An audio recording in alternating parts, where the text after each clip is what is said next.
कैसे राधा वल्लभ संप्रदाय में कैसे आए, मतलब वृंदावन आपको इतना प्यारा कैसे लगने लगा? हाँ, हम वाराणसी में एक दिन तुलसी घाट पे बैठे हुए थे।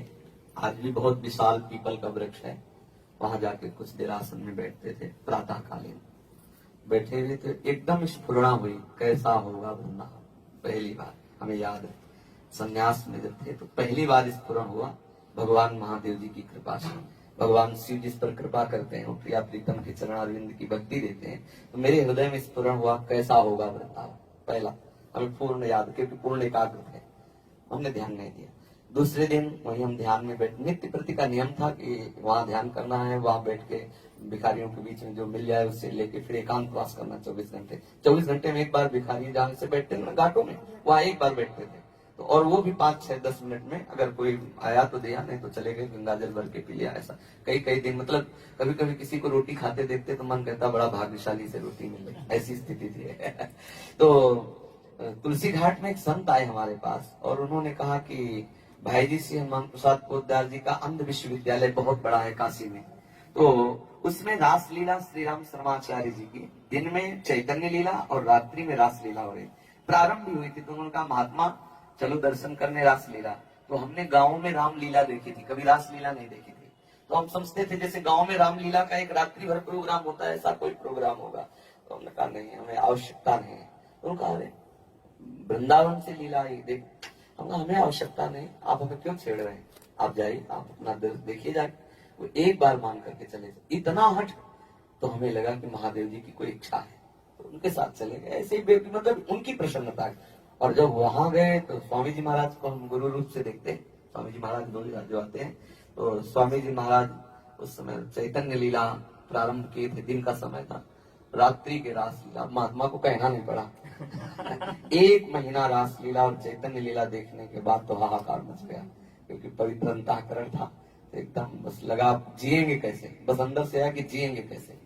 तो लगा कि इनकी रास लीला होती रहती होगी बराबर, तो अगर ये हमें अपने साथ रख ले तो इनकी हम सेवा करेंगे, रोज रास लीला देखने को मिलेगी। तो स्वामी जी को साष्टांग दंडवत किया और कहा और हमारे पास कभी 1 पैसा नहीं कुछ है, तो हम काम गरीब बाबा जी आप अपने पास रख लो।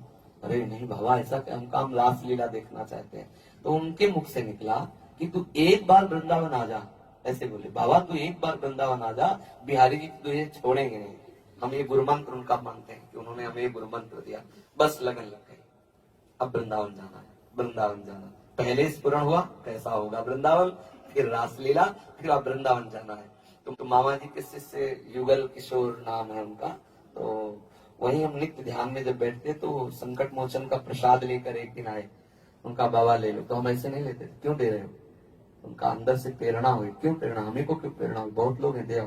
बोले नहीं नहीं आपको ही प्रेरणा हुई है, तो संकट मोचन का प्रसाद है आप लीजिए। जब देख लिया कि निष्काम है तो उनका रख दो, अच्छा था प्रसाद, मतलब काफी। तो जब प्रसाद पाया, गंगा जल कमंडल में रखते थे, पास ही रहता था कमंडल, झोला सब साथ पास, बुढ़िया बिस्तर मकान सब पास। तो उन्होंने कहा हमारी कुटिया, हमका नहीं, हमारा नियम, हम किसी गृहस्थ के दरवाजे नहीं जाते, आकाश वृत्ति से जो हमें मिल जाता है उसे। बोले नहीं नहीं हम गृहस्थ नहीं, हम भी बाबा जी हैं। सफेद वस्त्र में थे। पहले हमारी धारणा थी कि सन्यास ही बाबा जी है, जो ऐसे गृह, तो हम उन्हें गृहस्थ ही समझते थे, क्योंकि इस संप्रदाय का हमें ज्ञान नहीं था। तो फिर वो अपनी कुटिया ले गए और वहां पे दाल रोटी बनाई और हमको खवाया, तो थोड़ा सा प्रेम जैसा उनका लगा। हमने कहा हमें वृंदावन पहुंचा सकते हो, क्योंकि वही थोड़ा अपनापन किए। उनका वृंदावन, बोले हाँ बाबा पहुंचा सकते हैं, कब चलना चाहते हो, उनका जब ले चलो। बोले चलो कल तैयारी कर, बड़ा आनंद की कल हम वृंदावन जाएंगे।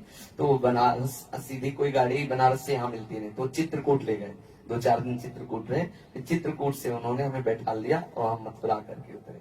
मथुरा में जब उतरे तो पैसे तो हमारे पास थे नहीं, तो एक भगत उसमें थे, वो आपस में चर्चा कर रहे थे, तो उसमें गलत वार्ता हो रही थी। तो हमने कहा वैसे 2 के बीच में नहीं बोलना चाहिए, पर आप लोग ठीक वार्ता नहीं कर रहे। शास्त्र के अनुसार यदि इस वार्ता हो तो उसमें सुख मिलता है, नहीं तो ऐसे आपस में राग द्वेष क्लेश होने की संभावना है। तो दोनों चुप हो गए, हमारी तरफ देख रहे हैं। तो उस चर्चा को जब बड़े प्रभावित हुए, उन्होंने कुछ रुपए निकाले, हम कहा रुपए नहीं चाहिए। तो बोले आप कहाँ जा रहे हो, उनका वृंदावन। वृंदावन में कहा हमें, उनका कुछ पता नहीं हमें। तो बोले चलो आज मथुरा में रुक जाओ, हमारे यहाँ हम गेस्ट हाउस में रुकेंगे। तो उस गेस्ट हाउस में लिखा था राधे श्याम गेस्ट हाउस, हमें ध्यान है। तो उन्होंने हमें गेट में बैठा लिया, यहाँ बैठो। बोले हम अंदर से बुला लें, वो आए नहीं बुला। अब रात्रि में वो वैसे बैठे थे तो एक लोटा लिए, पान खाए हुए गोरे से पुरुष निकले। कैसे बाबा बैठे हो? जय श्री कृष्ण। अच्छा लगा, कोई भगवान नाम उच्चारण किया।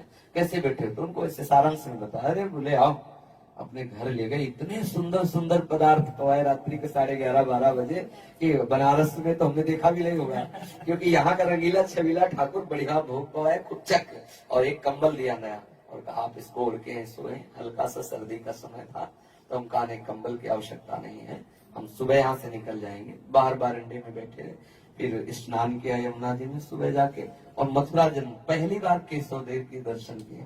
जेवी साहब ने दर्शन किए, चिल्ला के रोना आया, क्योंकि उन्हीं के लिए आए थे ना। अब वहां एक नई लीला शुरू हो गई। अब हमारा रोना और लोगों का माला चढ़ाना, रुपया चढ़ाना। ढेर सारे रुपए चढ़ गए, मिठाई के डिब्बा और माला, क्योंकि भेष जटाजूट और रोना तो दोनों मतलब एक सबको प्रभावित करता है ना कि बाबा जी की रो रहा है भगवान नाम में, तो खूब। और वो अंदर से ठाकुर जी का माखन मिश्री और माला लाया। इतने में एक आदमी ने कहा कि बाबा हमारी इच्छा है आपकी सेवा करें, तो आपको छा क्या? हम कहा हमें वृंदावन जाना है। तो उसने गाड़ी मंगाई और हमें बोले वृंदावन में कहा, तो हमें सुना था रमण रेती, तो हम कहा रमण रेती, तो यहाँ लाके उतार दिया रमण। हमें पता नहीं था कि कोई रमण रेती है, यहाँ रमण रेती है। और उस दिन एकादशी के दिन था, वृंदावन प्रवेश एकादशी के दिन। तो देखा खूब परिक्रमा से, तो उनका वृंदावन में ऐसे ही होता होगा। घीसा के बाद में पता चला वो मौनी संत थे, उनको प्रणाम किया। आपका अगर हमें 2-3 दिन कहीं रहने को मिल जाए तो हम बिहारी जी के दर्शन कर लेंगे, हम बनारस से आए हैं। मौन थे उन्होंने। फिर एक श्याम सखा नाम के संत हैं जो अपने हाथ जाते, उनको कहा कि उन्होंने जगदानंद जी के यहाँ पहुंचा दिया। जगदानंद जी के यहाँ काफी समय तक रुके, और वृंदावन का वो बहुत प्यार करते हैं, और हमें ले जाते दर्शन कराने ब्रजमंडल आदि के। और फिर जब एकांत का नशा चढ़ा हमारा, क्योंकि वो समाज का, व्यवहार का, आश्रम का, और वो घाट का एकांतिक, भागो यहाँ से, एकदम मन में आया कि भागो यहाँ से एकांत। यद्यपि बहुत प्यार करते, जगदानंद जी बहुत प्यार करते हैं, क्योंकि वो साधु सेवी है, बहुत संत सेवी हैं। आज भी 50 संतों का रोज भोजन आदि करवाते। और हमारा एकांत का स्वभाव, तो फिर हम एक बार यहाँ से हटे और बनारस एक बार फिर गए। और उस बनारस की यात्रा बेचैन हो गए, वृंदावन के बिना हम जी नहीं सकते ऐसा लगने लगा। फिर लौटे, फिर वहीं आए जगदाली।